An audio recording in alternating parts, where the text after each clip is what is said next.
Paulo Souza, né, deu um voto de confiança ao João Gomes, né, hoje é o menino dos olhos da comissão técnica do Flamengo, e o João Gomes vem sendo aí o xodó também da torcida, né, pelas suas belas atuações, porém o papel do Paulo Souza para a permanência do camisa 35 foi fundamental. A gente tinha trazido aqui a proposta, né, de uma equipe árabe, não me lembro agora se foi o Al Ain, acho que foi o Al Ain que trouxe a proposta de 5 milhões de dólares pelo João Gomes, e era uma proposta espetacular para o João, para o jogador, pessoalmente era maravilhosa.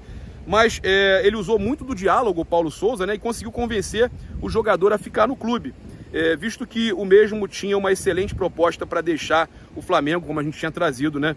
E o João Gomes é o atleta que o técnico português mais conversa durante as paradas técnicas, tentando ajustar aí ele no jogo, né, e fazer com que o mesmo evolua. Ele comprometeu-se a ajudá-lo, sugerindo um voto de confiança mútuo, graças a Deus, porque o João Gomes é o grande achado, né, do português Paulo Souza, e o Paulo Souza, que a gente também teve a informação que tem conversado muito no Ninho do Urubu com o William Arão, né, também na expectativa de recuperar o bom futebol do William Arão. Esse é um novo projeto dele, além do João Gomes, recuperar outros jogadores, né, que o Flamengo podem ser muito úteis ao Flamengo no restante da temporada. A gente passar para vocês aqui que o Flamengo não depende só de si para ser campeão simbólico aí da Taça Guanabara. A Taça Guanabara não tem mais semifinal e final. O pontos corridos, o primeiro turno, o time que pontua mais leva a Taça Guanabara. E para o Flamengo ser campeão da Taça Guanabara, que o Flamengo é o maior campeão de todos, o Flamengo manter esse título aí, trazer esse título para a Gávea e manter por muitos anos ainda como o maior campeão da Taça Guanabara, o Flamengo depende que o Fluminense não vença o Resende no sábado.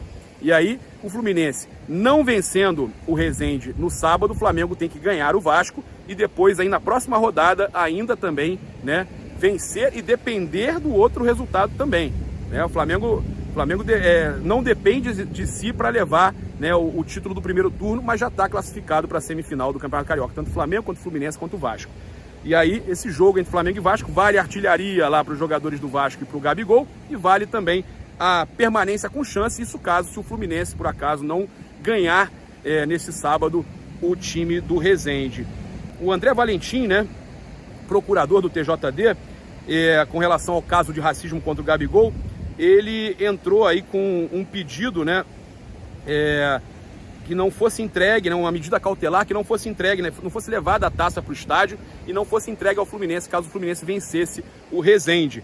Mas o que aconteceu, e aí até eu acho que houve um exagero por parte da Renata Mansur Fernandes Bacelar, que é a presidente do Tribunal de Justiça Desportivo do Rio de Janeiro, eu achei que foi um exagero, que ela não concedeu o pedido de liminar feito pelo procurador André Valentim.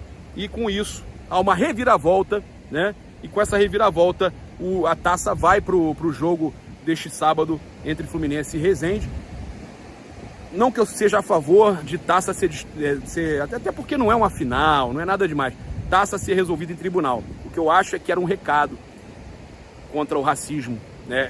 Era uma forma de você mostrar que, por causa disso, você demorou até a entrega da taça, ou o Fluminense pode perder 3 pontos e perder a taça. Isso era um recado para o próprio torcedor que faz esse tipo de ato racista. Eu acho que nada melhor do que... Até porque não vai mudar muita coisa, né, para o Fluminense. Ele vai estar na semifinal do mesmo jeito, vai disputar aí o título do mesmo jeito, mas era um baita era uma advertência, era uma punição que servia até para ensinar, né, os torcedores a não repetirem esses tipos de atos racistas. E aí ela falou o seguinte, que nesse diapasão o evento esportivo deve seguir seu curso normal e a Taça Guanabara deve ser entregue a quem de direito. Ela ainda fala o seguinte: caso venha a ser condenado por este tribunal, o Fluminense Futebol Clube, em denúncia a ser ainda apresentada a esta corte, após o término por inquérito, ainda assim a pena é incerta e futura, portanto não pode esta presidência prever a pena ou antever, no caso, a culpabilidade da entidade desportiva apta a ensejar a cassação preliminar de um título que sequer ocorreu. Retirar dos torcedores a possibilidade de ver seu time vencer e vibrar na festa pela qual pagaram sem assistir o recebimento da taça, em nome de uma condenação disciplinar futura, em tese, seria retirar o brilhantismo e a euforia do campeonato. Então, você, queira ou não, está respaldando que é mais importante entregar a taça do que punir, no caso do racismo, né? Eu fico triste com isso, com essa decisão.